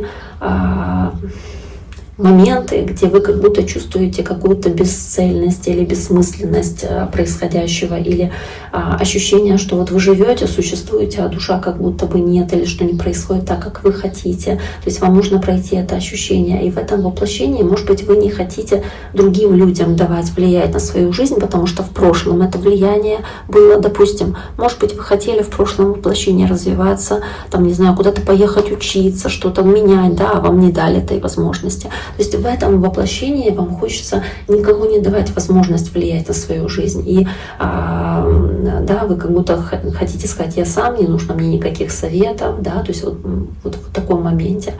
С другой стороны, может быть еще другая крайность, когда человек, наоборот, вручает другим людям управление своей жизнью, мол, я не буду управлять ситуацией, не хочу за это держать ответственность какую-то, да, боюсь, опасаюсь этого, поэтому давайте вы за меня принимаете и решаете все. То есть вот в таком моменте. Может быть, в этом воплощении, если в негативе проживать эту карму, то можно, не знаю, в какие-то долги попадать или кредиты, или работать на работе, которая как каторга, когда есть строгие требования работодателя, которые требуют от вас чего-то невозможного, или вы выполняете нелюбимую работу, и делаете ее только потому, что надо заработать денег. Да, не люблю, но буду делать.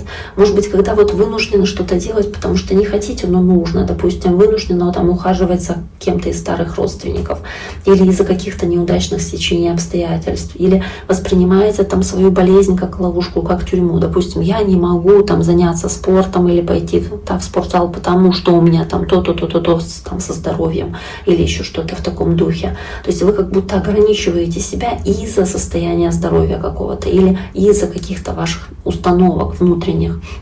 Может быть, даже как могут быть какие-то плохие отношения с там, матерью или вот с чем-то женским, соответственно. Или для женщин может быть стремление подавлять мужчин, к примеру, или отсутствие романтики в отношениях, отсутствие легкости в отношениях, отсутствие открытости отношениям. Возможно, так. Поэтому здесь вот в этом воплощении, которое сейчас есть, которое вы проходите, соответственно, для вас очень важно, и ваша задача важная важное, это осознать, что внутренняя свобода, она может быть при любых обстоятельствах. Вам нужно стать легче, вам нужно стать открытие по этому шуту, то есть перевернуть эти карты в плюс. Важно поддерживать, вдохновлять других людей для достижения своих целей, соответственно, и не падать духом, двигаться дальше, даже если какие-то плохие ситуации происходят в жизни. Вам нужно помогать там своим близким, своим родственникам, кто-то по женской линии, да, тоже в вашей жизни, помогать им, если они находятся в какой-то опасности или неприятности. И понимать, что свобода должна быть не только физической, но и душевной, то есть чувствовать легкость, открытость и свободу душевную, избавиться от этого ограничивающего фактора. Больше должно быть возможности прислушиваться к своей интуиции, в конце концов, по шуту. Важно работать над гибкостью своего характера и не подавлять людей вокруг себя, а также избавиться от каких-то зацепок в вашей жизни, которые ограничивают вашу свободу. Вам нужно помнить, что вещи — это только вещи, да, они временны, и в конце жизни вы их с собой забрать не можете. А вот духовное развитие, оно для вас действительно может быть важно. И вам нужно путешествовать, колесница и шут, да, то есть в плюс это все перегонять, путешествовать, менять декорации в своей жизни, менять обстановку. Это то, что вы раньше не делали в прошлом воплощении. Жили вот, может быть, знаете, там вышли замуж, жили в одном городе, в одном доме, чуть ли не сидели постоянно дома, вели хозяйство, все, да, потому что там, не знаю, муж ограничивал, допустим, муж тиран-деспот.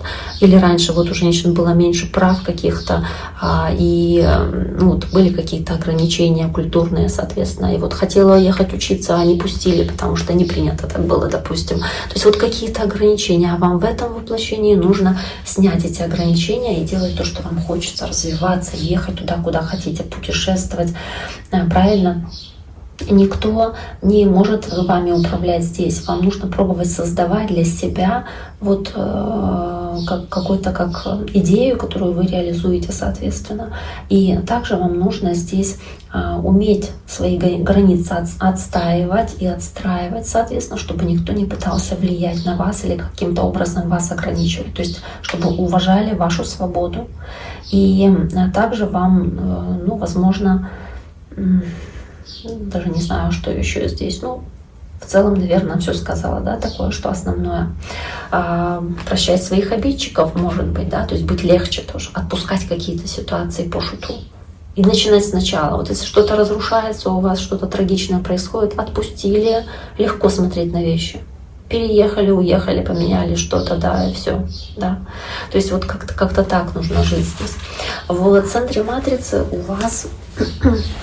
Если смотреть на центр матрицы, сейчас, секундочку.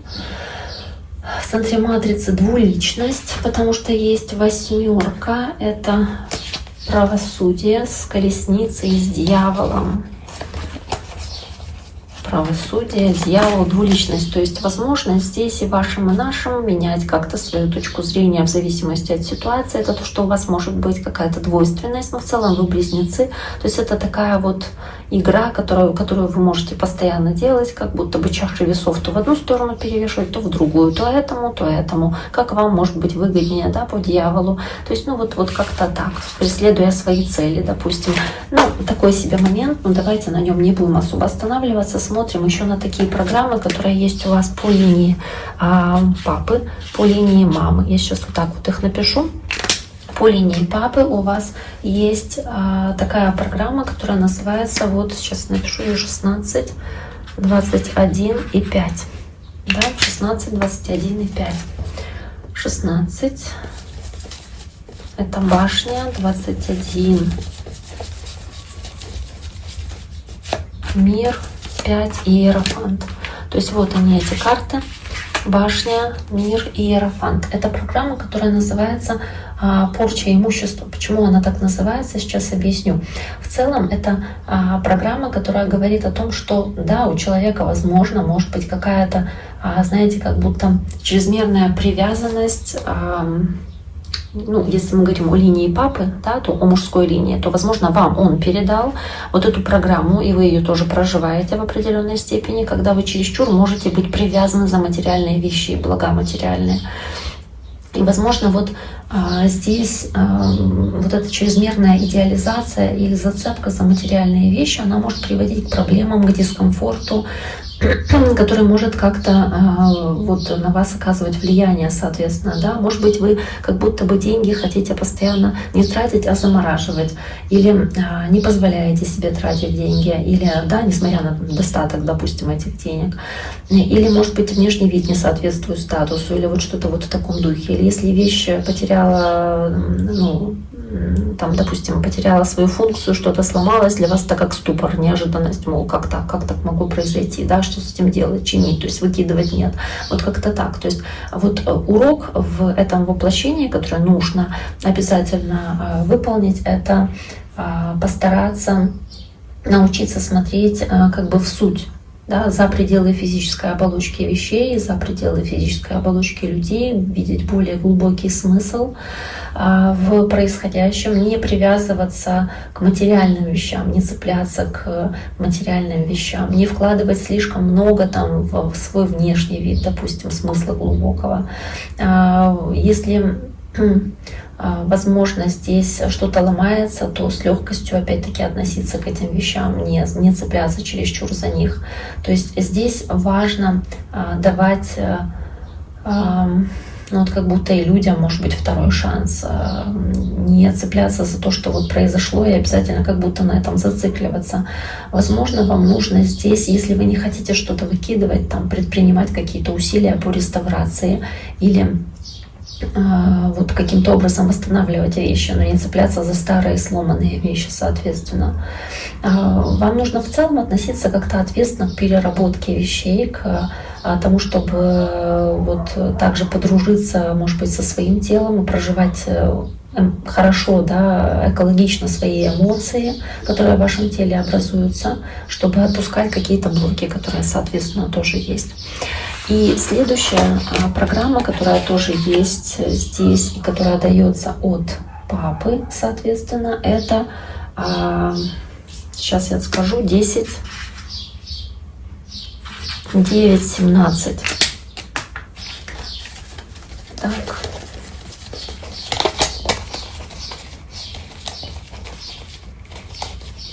Вот 17 это карта звезды.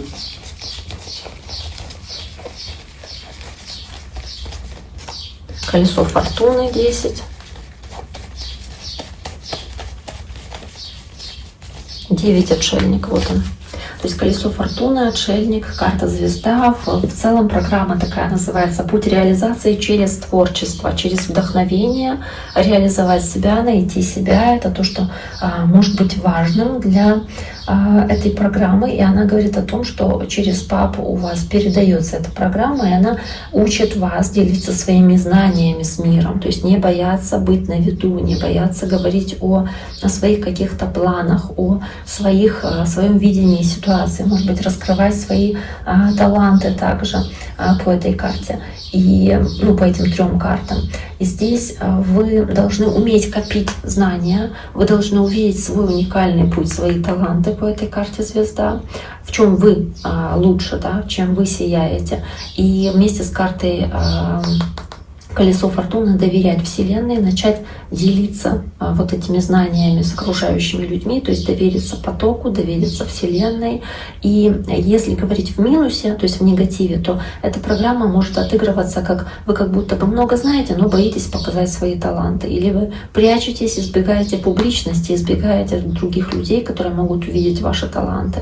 Или закрываетесь от помощи других людей, допустим. Или вам может не вести из-за чрезмерного постоянного контроля, то есть вы не доверяете Вселенной. То есть вам нужно учиться доверять, вам не нужно контролировать каждый шаг, не нужно пытаться это делать, нужно жизни позволить вас вести, при этом использовать свой опыт накопленный и идти к своим целям, стремиться к своим целям, потому что они для вас важны, и не нужно бояться заявлять окружающим людям о своих каких-то целях, интересах, которые вам важны. По программе, которую передали вам, программа, которую передала вам мама, это программа 11-11-18. Она называется «Страх принятия магической силы». Ну, хоть она так и называется, на самом деле она не несет прям какого-то такого значения, как она называется, прямого, да, то есть магической силы какой-то. Но во всяком случае, Это сейчас я найду Луну, просто вам показать. Луна здесь и карта сила. Сила в нумерологии под 11 арканом, хоть она в Таро под 8 находится, обращаю внимание. Да, и здесь у нас есть карта Луна. Вот она, карта Луна. То есть сила дважды повторяется, как бы, и карта Луна вот один раз. Это страх принятия магической силы, который так называемый. Он заключается в том, что... Сейчас, секундочку.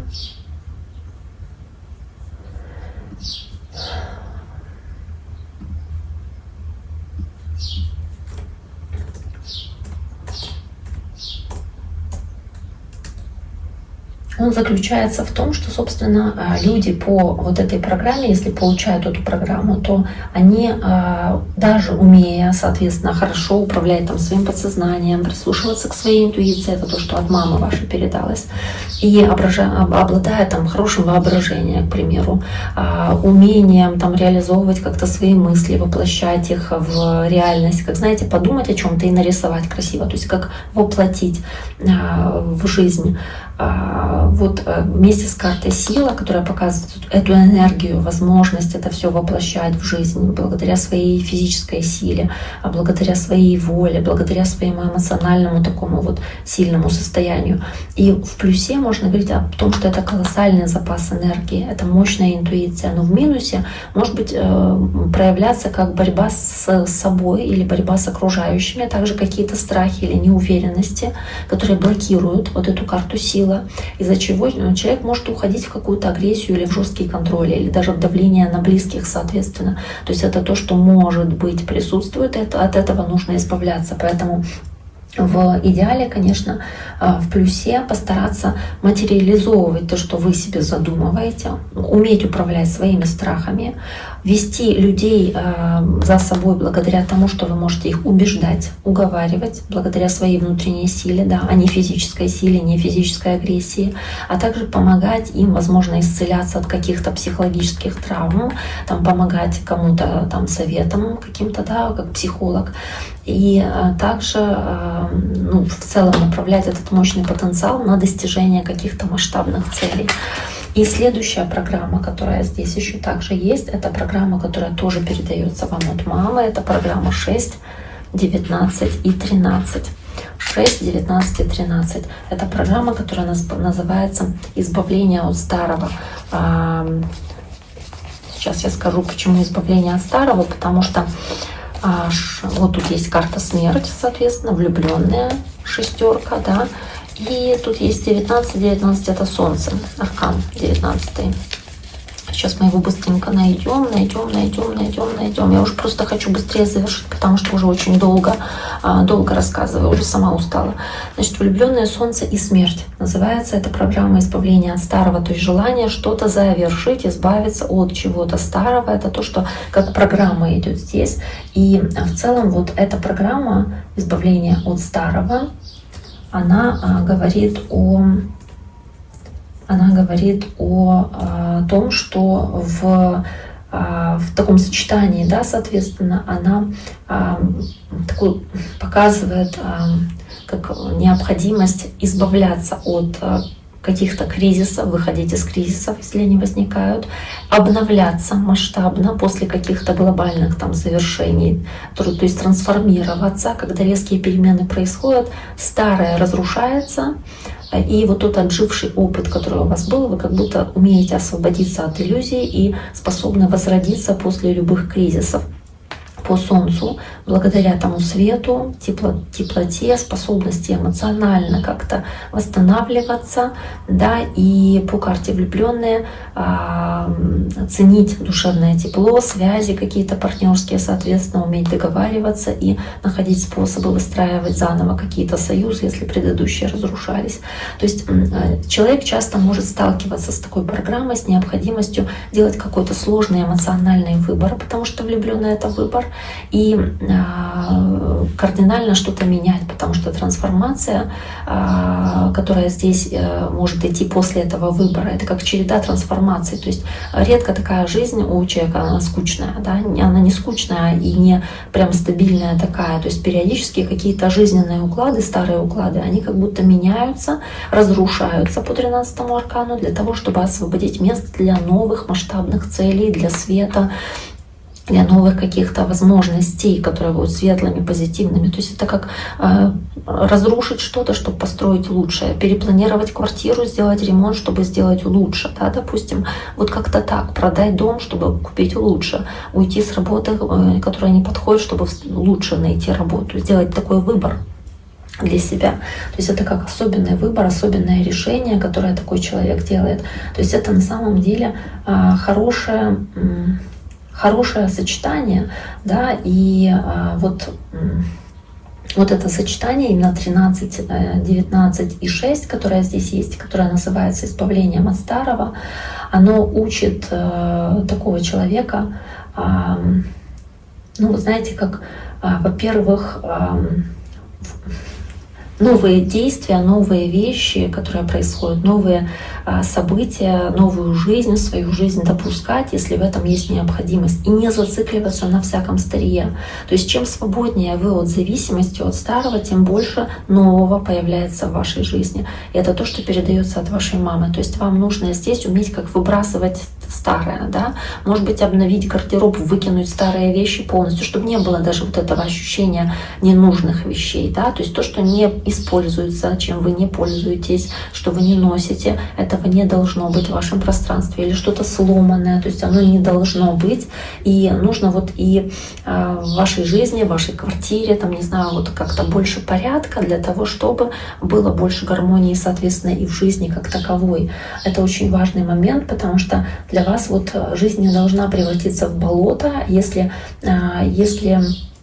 не принимать в свою жизнь что-то новое, то она превратится в болото. Если брать поношенную одежду, допустим, или мебель, которая была в употреблении, или склеивать там сломанные чашки, или вот что-то такое, или покупать там что-то уже, да, что уже было в употреблении, то это негативно на вас сказываться может. Вам нужно покупать новую вещь, вам нельзя зашивать там колготки, носки, их нужно выкинуть. То есть вот прям для вас это очень важно. Если какие-то отношения там, допустим, не экологичные для вас, токсичные, из них нужно выходить, чтобы искать светлое. То есть вот так вот. То есть для вас важен этот детокс, обновление для вас, расхламление в конце концов для вас. То есть не нужно захламлять свое пространство и людьми, которые негативно сказываются как-то на вас, и вещами, которые могут как-то вот такой добавлять флёр, да, ненужности или припыленности. Вам нужно тотальное обновление, может быть, даже периодически, может быть, какой-то там переезд, допустим, вот как у вас там после какого-то года, я смотрела, да, есть мир, колесница, то есть движение вперед, вот прям как перемена какая-то значимая, вот для вас это важно, может быть, капитальный ремонт, или, знаете, прям все выбросить, купить новое. Потому что вот такая тотальная перемена, она служит таким хорошим толчком для получения от жизни новых благ. Поэтому вам нужно здесь вот уметь так делать. Да, в плюсе в целом можно говорить, что у вас есть такие качества, как какая-то степенность, бережливость, разумность в использовании вещей. Это хорошо, потому что вот вы как будто бы умеете, там, как ваша мама, использовать вещи по назначению, как будто бы не покупаете то, что не будет использоваться, мол, зачем на это тратиться, не будете захламлять пространство ненужными вещами, потому что вы ее просто не захотите покупать.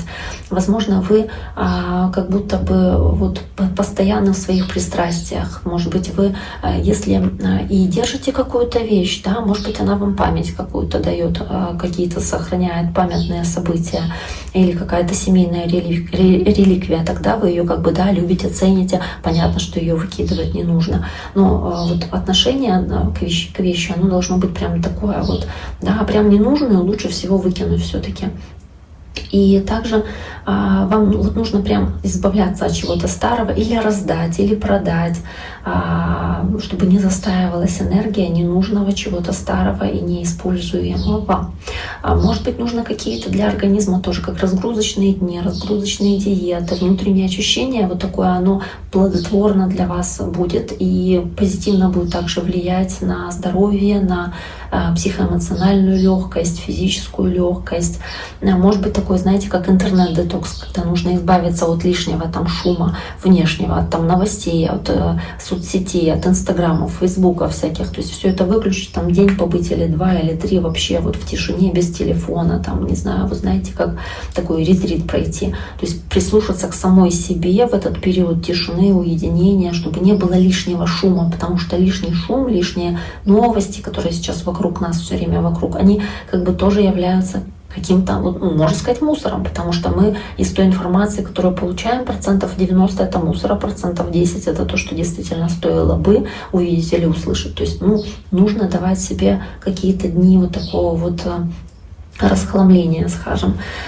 Также вам, возможно, если вы понимаете, что какое-то дело теряет актуальность, вам не нужно на потом оставлять. Вы прям должны вот понимать, что если что-то не полезно вам, не приносит вам пользы, нужно, возможно, это завершить или отказаться от этого. Вот и все. Итак, я думаю, что на этом мы наш разбор даты рождения завершим. Надеюсь, он вам подошел, понравился. Много чего было сказано. Надеюсь, вы много чего увидели схожего с вашей конкретной ситуацией. Можете мне написать в комментарии, что именно у вас совпало, в какой степени. Простите, если что-то сказала не так или, может быть, чем-то обидела. Это просто цифры. То есть здесь не было никакого разбора именно в плане карт Таро. Здесь просто нумерология. И это то, что говорят о вас цифры. Возможно, вы как-то по-другому свою жизнь прожили. И, возможно, оно не в том прям стопроцентном контексте соответствует тому, что мы сейчас говорили, но, по крайней мере, можете написать, что именно у вас совпало. Мне будет приятно, интересно узнать вашу точку зрения. Поэтому на этом с вами прощаюсь. Желаю всем всего самого хорошего. И тем, кто смотрел, кроме этой девушки, да, тоже, кто смотрел этот разбор даты рождения, кому интересен подобный разбор, пишите комментарии ваши, оставляйте ваши отзывы, пишите запрос на почту также. Я делаю в платном формате тоже такие разборы, поэтому совершенно не стесняйтесь, тоже можете мне по этому вопросу писать. На этом я с вами прощаюсь. До скорого.